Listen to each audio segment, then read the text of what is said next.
In this third chapter of EVS 1, we have previously studied about the two spheres of the earth, that is the lithosphere and hydrosphere.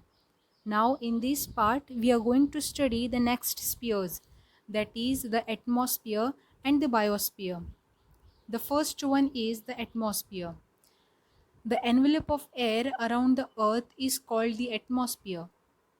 As we go higher from the surface of the earth, the air in the atmosphere becomes rare. That means the air becomes less. The air consists of a mixture of gases, namely nitrogen, oxygen, water vapor, and carbon dioxide. There are some other gases too in the air in very small quantities.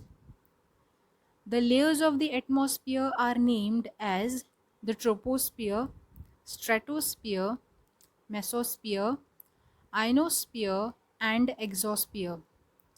The layer that extends from the Earth's surface to a height of about 13 km is called the troposphere. The conditions in the troposphere change continuously. This affects the living world to great extent. The surface of the earth gets heated due to the sun's heat. Hence, the air near the surface is hot. As we go higher in the troposphere, it becomes cooler. Almost all weather related phenomena takes place in the troposphere. Now, beyond the troposphere up to a height of about 50 km from the earth is the next layer called the stratosphere. And in the lower part of this stratosphere, there is a layer of a gas called as the ozone layer. Now, what does this ozone layer do? The ultraviolet rays coming from the sun are harmful for living things, but the ozone layer absorbs them and protects the living world from these harmful rays. The next part is, how does it rain? Water on the earth evaporates continuously due to the heat of the sun. Water that has percolated into soil also evaporates due to the heat and enters the atmosphere. As water vapor is lighter than air, it rises high up into the atmosphere.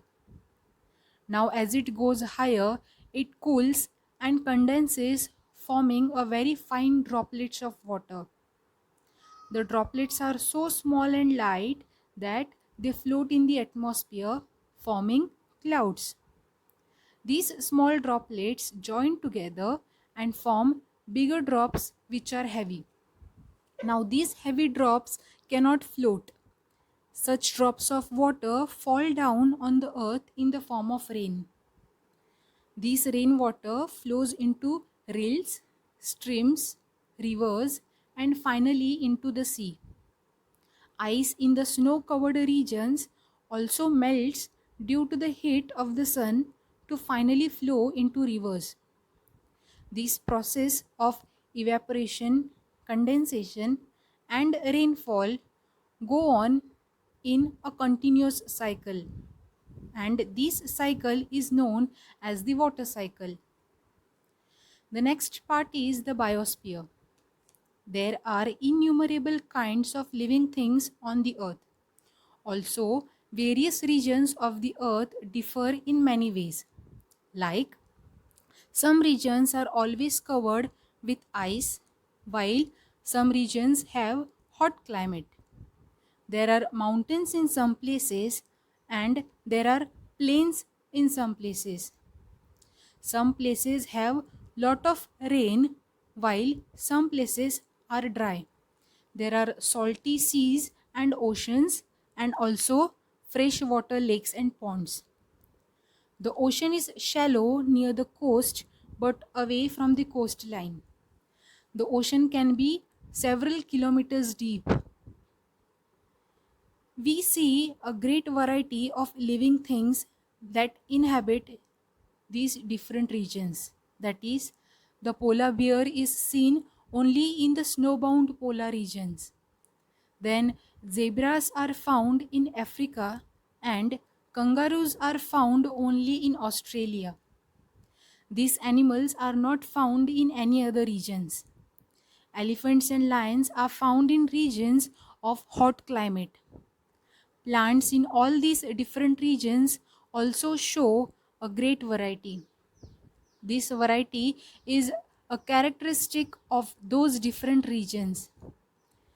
Many different kinds of plants and microorganisms are found everywhere on the earth, that is, on land, in water, and in the air.